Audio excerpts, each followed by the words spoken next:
dan memang ini merupakan satu kegiatan yang penting. Untuk mempersingkat waktu, Bapak Ibu sekalian, kami akan menyampaikan dalam 2 segmen kegiatan penyampaian press release yang terkait apa yang kami sampaikan, dan juga staf kami dapat memberikan penjelasan lebih lengkapnya. Baik, kami mulai. Sampaikan beberapa kegiatan baik yang berdasarkan MIPA maupun non-MIPA. Secara umum, BNN Kota Tasikmalaya telah menyerap anggaran di tahun 2024 sebesar 99,34% dan telah melaksanakan 100% output kegiatan sejumlah 308 kegiatan. Badan Narkotika Nasional Kota Tasikmalaya terbagi ke dalam 4 unit kerja dan bidang rehabilitasi. Berikut 2024 BNN Kota Tasikmalaya secara aktif melakukan dalam pelaksanaan pengabdian di lingkungan sekitarnya. Yang keempat, selama tahun 2024 BNN Kota Tasikmalaya telah melaksanakan deteksi dini penyalahgunaan narkoba melalui tes urin kepada 810 orang yang terdiri dari lingkungan pemerintahan sebanyak 418 orang, lingkungan dunia usaha sebanyak 198 orang, dan 194 orang di lingkungan masyarakat Kota Tasikmalaya.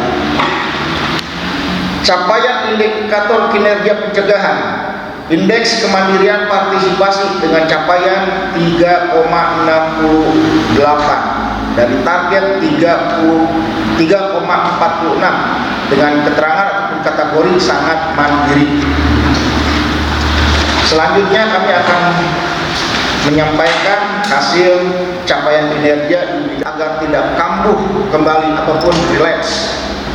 Adapun hasil capaian kinerja BNN Kota Tasikmalaya dalam kegiatan rehabilitasi sepanjang tahun 2024 adalah sebagai berikut. Yang pertama, Seksi Rehabilitasi BNN Kota Tasikmalaya dalam tugasnya telah memberikan layanan rehabilitasi rawat jalan bagi penyalahguna narkoba dengan target 20 klien. Sementara itu, dalam pelaksanaannya sampai dengan akhir tahun 2024, Seksi Rehabilitasi BNN Kota Tasikmalaya telah melaksanakan pelayanan kepada 25 klien, berarti ada melampaui target ya, 5 klien. Adapun rincian daripada rehabilitasi terdiri dari 25 klien rawat jalan, yaitu pertama, untuk Kota Tasikmalaya sebanyak 23 orang klien. Sementara untuk Kabupaten Tasikmalaya sebanyak 2 orang klien. Kalau kita lihat dari jumlah atau ya, usia 19 sampai 44 tahun itu 23 orang. Pra lanjut usia 45 sampai dengan 59 tahun 2 orang. Sementara yang dari lansia tidak ada.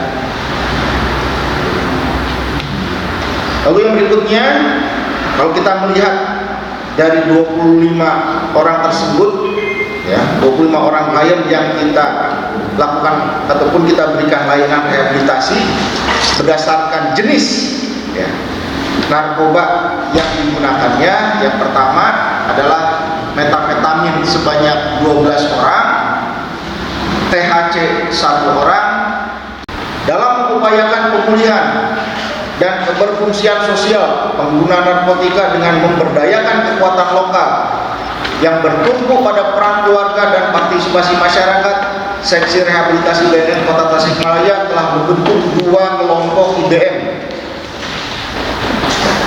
atau intervensi berbasis masyarakat di tingkat kelurahan, yaitu di Kelurahan Cipedes dan di Kelurahan Sukamana. Jadi ini bersinergi dengan kegiatan di Kelurahan Bersinar.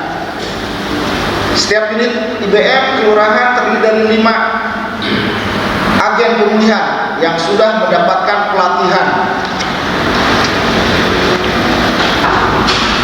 sehingga target Seksi Rehabilitasi BNN Kota Tasikmalaya telah berhasil tercapai, di mana target awal terbentuk 2 unit IBM dengan total AP sebanyak 10 orang. Adapun dalam tugasnya, setiap unit IBM telah berhasil mencapai target dengan memberikan layanan terhadap 10 klien. Berikutnya kami sampaikan pembuatan lembaga rehabilitasi instansi pemerintah atau LRIP dan lembaga rehabilitasi komponen masyarakat atau LRKM. BNN Kota Tasikmalaya telah melaksanakan kerjasama dengan 2 lembaga instansi pemerintah, yaitu Puskesmas Kawalu dan Puskesmas Tawang. Sedangkan untuk LRKM, BNN Kota Tasikmalaya telah menjalin kerjasama dengan Yayasan Rehabilitasi Putra Inaba 27. BNN Kota Tasikmalaya telah menerbitkan surat keterangan hasil pemeriksaan narkotika atau lebih sering kita mendengar dengan istilah SKHPN sebagai salah satu sumber penerimaan negara bukan pajak untuk seluruh masyarakat di kota dan Kabupaten Tasikmalaya sebanyak 215 orang dalam kurun waktu Januari sampai dengan Desember tahun 2024, yang terdiri dari PNBP umum sebanyak 211 orang dan PNBP 0 rupiah sebanyak 4 orang. Dengan rincian untuk persyaratan PPG 41 orang, melamar pekerjaan 48 orang, persyaratan CPNS atau P3K 10 orang, melanjutkan pendidikan 22 orang, persyaratan masuk TNI ataupun Polri 9 orang, pendidikan dan pelatihan 19 orang, dan lain-lain 66 orang. Dengan pihak pemerintah daerah, tokoh masyarakat, dan stakeholder dari unsur kelembagaan ataupun badan. Yang kedua, dalam aspek penguatan intelijen, BNN Kota Tasikmalaya terus memperkuat sinergi intelijen dalam rangka pencegahan dan pemberantasan penyalahgunaan dan peredaran gelap narkotika secara menyeluruh. Upaya penguatan ini dilakukan melalui kolaborasi dengan berbagai instansi dan elemen masyarakat. Dapat kami sampaikan di sini beberapa dokumen aktivitas kami dalam rangka membangun kolaborasi dan penguatan intelijen, sekaligus kami juga terus berupaya untuk membangun komunikasi dengan seluruh elemen yang ada di Kota Tasikmalaya ini. Dan ini beberapa dokumen kegiatan kami seperti di imigrasi, dengan pihak imigrasi, di mana kita pun tetap mewaspadai Bapak Ibu sekalian manakala ada orang asing yang beraktivitas di Kota Tasikmalaya, terus diindikasikan ada kegiatan yang melanggar hukum, maka kami bersinergi dengan pihak imigrasi untuk sharing informasi, gitu kan. Manakala ada hal-hal yang perlu kita tidak lanjuti. Dan tidak kalah pentingnya juga dengan pihak bea cukai sekalian, ini juga terus kami jalin komunikasi, gitu kan. Karena kalau kita lihat beberapa modus peredaran gelap narkoba itu menggunakan jasa ekspedisi dan narkotika yang masuk ke wilayah kita diantaranya itu menggunakan jalur udara, jalur pesawat istilahnya. Nah, sehingga manakala kita mendapatkan informasi awal di daerah pengiriman, ya, jelas dengan kita membangun komunikasi dengan rekan-rekan bea cukai, kita sudah mendeteksi dari awal kemana tujuan daripada barang-barang tersebut. Demikian halnya juga dengan pihak Satuan Reserse Narkoba, baik itu Polres Tasikmalaya Kota dan Polres Tasikmalaya yang di Singaparna. Ini jelas merupakan mitra kami, gitu kan, yang mana alhamdulillah sudah terjalin sinergi. Ini juga merupakan satu bukti, gitu kan, bahwa kalau kita melihat kejahatan narkoba secara global, ya, dunia, ini pasti ada persinggungannya gitu kan. Terkadang dalam dunia teroris gitu kan, dengan komoditas narkoba dia bisa membeli, dia bisa mendapatkan uang sehingga dia bisa membeli sesuatu, bisa membiayai aktivitasnya. Itu secara singkat aja kenapa kami membangun sinergitas komunikasi dengan pihak BNPT juga. Lalu dengan beberapa tokoh masyarakat ini pun tidak kalah pentingnya Bapak Ibu sekalian, dengan ketokohannya, dengan figurnya gitu kan, yang memberikan dampak dalam pencegahan, pemberantasan penyalahgunaan dan peredaran narkoba. Lalu kebijakan yang ketiga, strategi yang ketiga terkait dengan penguatan wilayah pesisir, yang mana kita ketahui bahwa wilayah kita, khususnya di wilayah kabupaten, wilayah kerja BNN Kota Tasikmalaya membawahi Kabupaten Tasikmalaya ini memiliki garis pantai, yang mana kita ketahui gitu kan, ada peristiwa pemanfaatan kelemahan dari aspek keamanan yang dimanfaatkan oleh orang-orang untuk menjadikan wilayah tersebut sebagai untuk wilayah pesisir ya, pantai Tasikmalaya. Belum ada kejadian penyelundupan ataupun pengiriman komoditas narkoba ini. Namun demikian kita tetap terus ya, bekerja sama dengan seluruh stakeholder, dalam hal ini pihak pemerintah Kabupaten Tasikmalaya, sehingga kami dapat melaksanakan suatu kegiatan, yaitu deklarasi anti narkoba masyarakat pesisir yang kami laksanakan di Kecamatan Cipatujah ya, dengan melibatkan 2 desa ya. Yang pertama yaitu Desa Cikaung Ading, dan yang keduanya masyarakat Desa Ciandum. Dan alhamdulillah sudah kami laksanakan deklarasi tersebut. Mudah-mudahan dengan kegiatan yang kami laksanakan di 2 desa tersebut ini memberikan satu pengembalan kepada masyarakat, dalam ini para rekan-rekan nelayan gitu kan, supaya tidak terbujuk ya, tergiur dengan ajakan ataupun rayuan dari pihak-pihak yang akan memanfaatkan jalur-jalur masuk melalui pantai. Yang berikutnya, sehingga kami pun berusaha untuk melaksanakan ya, minggu gitu kan, tapi setidaknya di setiap bulan kami turun kepada masyarakat, kami menyapa kepada masyarakat gitu. Dan alhamdulillah kehadiran kami mendapatkan respon yang positif dari masyarakat, banyak yang berinteraksi, banyak yang bertanya gitu kan, sekaligus kami pun memberikan layanan kesehatan secara singkat, contoh seperti pemeriksaan tensi darah gitu kan, dan sebagainya.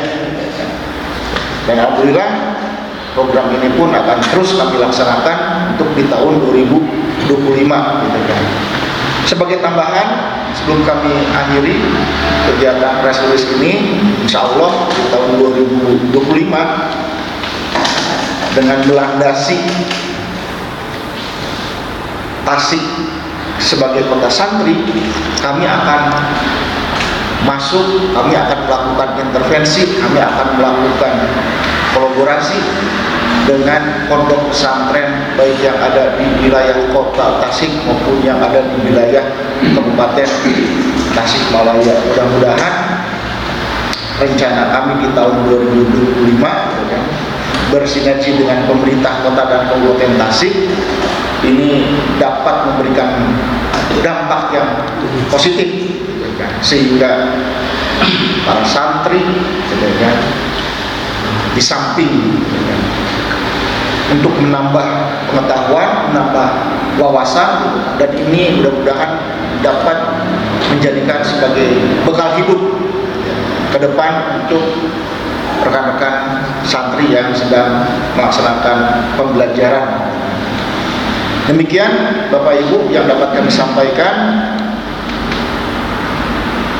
kami ucapkan terima kasih atas kehadirannya, dan kami juga mengucapkan terima kasih kepada seluruh pihak yang telah memberikan dukungan, support kepada kami, ya, baik dari pemerintah, tokoh masyarakat, tokoh agama, rekan-rekan media juga yang selalu bertanya, yang selalu bersinergi dengan kami setiap kita bertemu di lapangan, selalu bertanya terhadap perkembangan situasi dan kondisi Kota Tasik terkait dengan masalah narkoba, gitu kan. Sekali lagi kami berusaha istiqomah sesuai dengan amanah undang-undang, ya. Dan mohon maaf apabila ada hal yang kurang berkenan dalam pelaksanaan tugas kami di 2024, apabila ada hal yang salah ataupun yang keliru, itu merupakan satu kekurangan kami, dan kami bertekad untuk memperbaiki, untuk meningkatkan kualitas kinerja kami di tahun 2025. Demikian yang dapat kami sampaikan. Mengucapkan terima kasih. Bila taufiq wal hidayah. Assalamualaikum warahmatullahi wabarakatuh. Mohon maaf, ada 3 pertanyaan dan 3 ada panjang nih Pak. Jadi begini Bapak Ibu sekalian. Jadi di BNN ada satu SOP, gitu kan, satu mekanisme yang mana ada layanan asesmen yang kami berikan, gitu kan. Di samping kami pun memberikan layanan terhadap hasil kegiatan rekan-rekan di pemberantasan, gitu kan, kami pun menerima, ya, klien yang akan kami asesmen dari Polres Kota dan Polres Kabupaten, kan, gitu kan.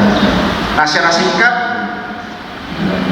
apa yang menjadi persyaratan ketika seseorang, gitu kan, akan kami berikan layanan asesmen? Yang pertama, kami melihat dari aspek barang buktinya, Pak. Dalam hal ini adalah gramisasi jumlahnya. Karena di sini kita harus berpatokan kepada surat edaran Mahkamah Agung yang terkait dengan gramisasi. Contoh aja ya Pak ya, contoh. Ganja itu berapa sih maksimalnya? Ketika misalnya rekan kami ataupun dari Polres Kota dan Kabupaten mengamankan seseorang dalam hasil dari suatu kegiatan ya Pak ya. Contoh, dia kedapatan ada BB ganja. Nah, itu 5 gram sesuai dengan surat edaran Mahkamah Agungnya. Maksimal.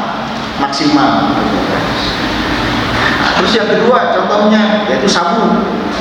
Kita bicara komoditas yang banyak diminati ya Pak ya, sabu misalnya. Nah, sabu itu 1 gram maksimal. Nah, itu sebagai salah satu contoh syarat, gitu kan, ketika dia bisa mendapatkan layanan asesmen, gitu kan.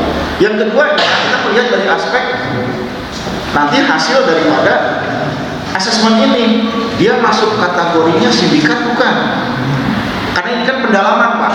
Ya, di asesmen itu kan ditanya segala macam, gitu kan,